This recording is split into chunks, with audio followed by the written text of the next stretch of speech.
అందరికీ నమస్తే. ఆల్మోస్ట్ ఒక వారం రోజుల తర్వాత ముఖ్యమంత్రి గారు బయటకు వచ్చిండ్రు. అక్కడక్కడ తిరుగుతున్న మంత్రులు కూడా వచ్చిండ్రు. సెక్రటరీలో కూర్చున్నారు. ఒక క్యాబినెట్ సమావేశం. వాళ్ళంతా ఏసీలో కూర్చొని ఛాయ్ బిస్కెట్లు తాగుతుంటే రాష్ట్రం అంతా ఆందోళనతో అట్టుడికిపోయింది. ఒక్కొక్క దగ్గర ఒక ఇష్యూ. గాంధీ భవన్లో కూడా ఆందోళనే. తర్వాత రైతుల ఆందోళన, ఇందిరమ్మ ఇల్లు రాలేదని చెప్పేసి ధర్నాలు, ఇట్లా రకరకాల ఎపిసోడ్లు ఉన్నాయి. అన్నీ కలిపి మాట్లాడదాం. రాష్ట్రం అంతా అనేక సమస్యలతోన, అనేక రకాల ఆందోళనతోన అట్టుడికిపోయింది. అవన్నీ చూపించే కన్నా ముందు సబ్స్క్రైబ్ చేసుకోవడం మాత్రం మర్చిపోవద్దు. నేను ఒక్కొక్కటి చూపిస్తా. ఇది వచ్చేసి మీకు కనిపిస్తున్నాయి గొర్రెలు. ఈ గొర్రెలు ఇదేదో ఎక్కడనో ఏ కొండల్లోనో కోయల్లోనో లేకపోతే పొలాల్లో కాదు, గాంధీ భవన్లో ఇవి తీసుకొని వచ్చిండ్రు యాదవులు. ఈ గొర్రెలు మేకలు అన్నీ తీసుకొని వచ్చిండ్రు. పాపం పోలీసు వాళ్ళు పరిశాన్. ఏం చేయాలి? తీసుకపోతే ఆ గొర్రెలను కూడా అరెస్ట్ చేయాలి. వీళ్ళతో పాటు గొర్రెలను కూడా మొత్తం అరెస్ట్ చేసి తీసుకుపోవాలి. తీసుకపోతే ఎక్కడ తీసుకుపోతారు? కోశమహల్ పిఎస్ పెద్ద గ్రౌండ్ కూడా అక్కడ తీసుకుపోతారు. వీళ్ళకంటే ఏమో అవుతానా 10 రూపాయలతో 15 రూపాయలతో పోలీసు వాళ్ళు పెట్టే భోజనం తెచ్చి పెడతారు. ఇప్పుడు ఆ గొర్రెలను అరెస్ట్ చేస్తే ఆ గొర్రెలకు మేత వేయాలి, ఆ గొర్రెలు నీళ్ళు పోయాలి, ఆ గొర్రెలు లట్కిలేస్తాయి తెలుసుగా మీకు, అవన్నీ ఏరాలి. ఇది చాలా పెద్ద పని. దాన్ని అరెస్ట్ చేసే పరిస్థితి లేదు. కాదని చెప్పి వాళ్ళని బయటికి పంపించే అది కూడా లేదు. దగ్గర ఒక మంద గొర్రెలు వచ్చినాయి. ఈ మంద గొర్రెలు దాదాపు ఒక 25-30 గొర్రెల దాకా ఉన్నాయి. ఈ గొర్రెలను ఎక్కడ తీసుకుపోయి ఎక్కడ తరలించాలని కూడా తెలియదు. ఆ జీవులను ఎక్కడ తప్పించారనుకో యాదవులు అస్సలు ఊకోరు. ఎందుకు వచ్చారు వాళ్ళందరూ అంటే, అసలు పార్టీల పదవులు యాదవులకి ఇయ్యరు, తర్వాత మంత్రి పదవులు ఇస్తే యాదవులకి ఇయ్యరు. అసలు యాదవులకి ఇంపార్టెన్స్ లేదా అని వాళ్ళంతా ఆ గొర్రెలను వేసుకొని ఆడుకొచ్చారు. బహుశా ఇది ఎవరో సొంత పార్టీ వాళ్ళు చేసిన కార్యక్రమం ఉండొచ్చు. సొంత పార్టీ వాళ్ళే యాదవులకు ఇస్తలేరు అని ఏ యాదవ్కో మండిపోయి ఈ గొర్రెలు వేసుకొని పోనరా నాయన గాంధీ భవన్ కాడ పోతే ఏమన్నా చలనం వస్తుందేమని చెప్పి పంపించారేమో. ఆడనే ఒక మీటింగ్ జరుగుతుండే. మీనాక్షి నరసింహ గారు ఉన్నారు, ఆమె దృష్టికి పోతుందని చెప్పేసి కరెక్ట్ టైం చూసుకొని పంపించినట్టున్నారు. అదొక ఆందోళన జరిగింది. తర్వాత ఈ ఆందోళన చూడాలి మనం.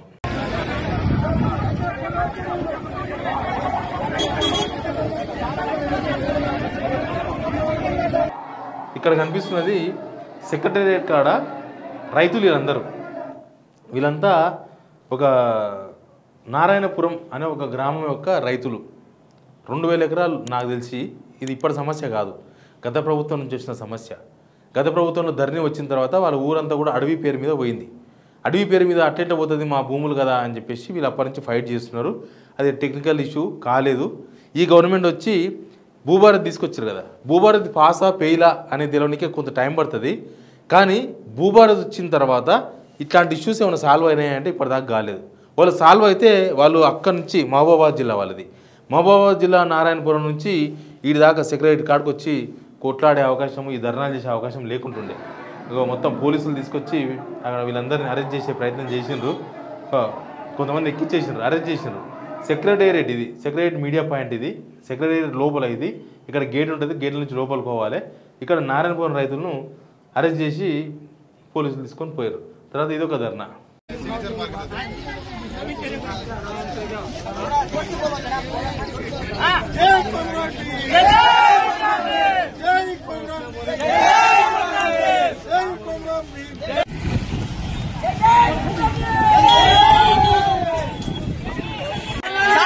వీళ్ళు ఎక్కడంటే కొమరంభీం ఆసిఫాబాద్ జిల్లా కెరమరి మండల గ్రామం అంట.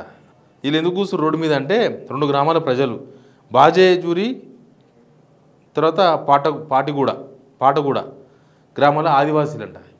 11 రోజుల నుంచి మిషన్ భరిత నీళ్ళు వస్తలేవంట.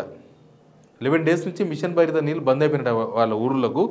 తాగునీళ్ళు లేవు, మేమంతా పరిశాన్ ఉన్నాం, మాకు తాగునీళ్ళు కూడా ఇదా ఈ ప్రభుత్వం అని చెప్పి వాళ్ళతో 11 రోజుల పాటు తమకు తాగడానికి నీళ్ళు లేవని, మిషన్ భరిత నీళ్ళు వెంటనే సరఫరా చేయాలని డిమాండ్ చేసిన ఆదివాసీలు. తాగే నీళ్ళు కూడా లేవు, తాగే నీళ్ళు కూడా ఇవ్వలేని ప్రభుత్వం అనేది దీన్ని చూస్తే మనకు అర్థమవుతుంది. ఇది చూడాలి. ఇది గ్రామ పంచాయతీ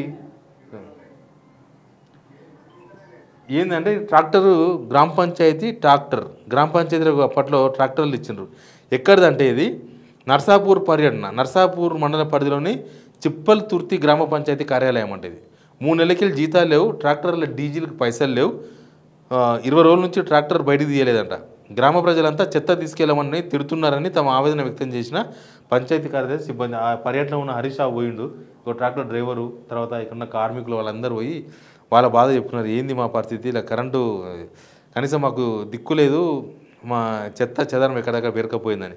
ఇంకోటి చూపిస్తా, మంత్రి పొంగులేటి ఇలాకాల ఇందిరమ్మ ఇండ్ల లబ్ధిదారుల రాస్తా రోకో, ఇదేమి రాజ్యం దొంగల రాజ్యం అని వాళ్ళంతా నినాదాలు. అది కూడా మీరు చూడండి.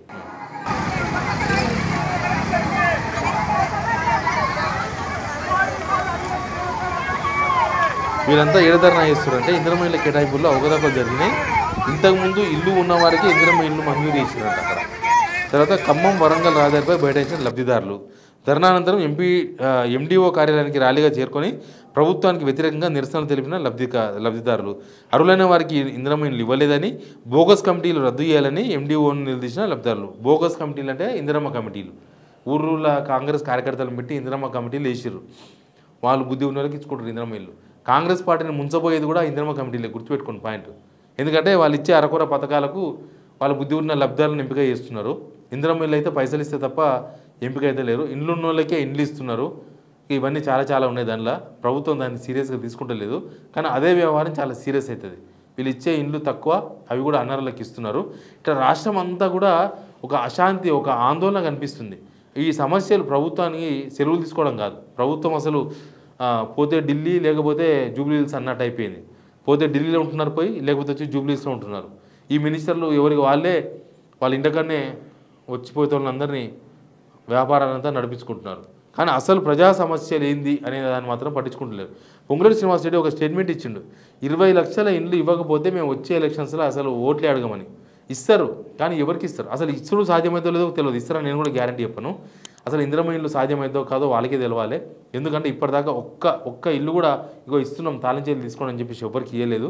చాలామందికి ధ్రువపత్రాలు ఇచ్చిండ్రు, కొంతమంది అవన్నీ పునాదులు దోబే పనిలో ఉన్నారు. ఇట్లా చాలా సమస్యలు ఉన్నాయి. ఈ సమస్యలు ఏవి కూడా ప్రభుత్వం అడ్రస్ చేస్తలేదు అనేది వెరీ క్లియర్. ఇంకా చాలా విభాగాలు, ఇప్పుడు 317 టీచర్స్ ఉన్నారు. వాళ్ళను ప్రభుత్వం వచ్చినాక 6 రోజులు చేస్తామన్నారు. 6 నెలలు అయిపోయింది, లాస్ట్కు సంవత్సరం అయిపోయింది. అయినా సరే ఇప్పటికి కూడా ఆ 317 బాధితులు ఉన్నారు కదా, వాళ్ళకి ఇంతవరకు సమస్య పరిష్కారం కాలేదు. ఇట్లా చాలా సమస్యలు ఉన్నాయి గ్రౌండ్లో. ఆ సమస్యలు ఏవి కూడా ఈ ప్రభుత్వం అడ్రస్ చేస్తలేదు. ఇంతసేపటికి క్యాబినెట్ మీటింగులు లేకపోతే ఢిల్లీలో లేకపోతే జూబ్లీహిల్స్ ప్యాలెస్కి పరిమితం అయిపోతున్నారు. ఇట్లా జనమంతా కూడా ఆందోళన వ్యక్తం చేస్తున్నారు. ఇది ఎక్కడిదో తెలియదు. ఫస్ట్ రాష్ట్రం అంతా ఏనో దగ్గర ప్రతిరోజు ఆందోళనలు, అశాంతి ఇదంతా అయితే కనిపిస్తుంది. Please subscribe signal TV.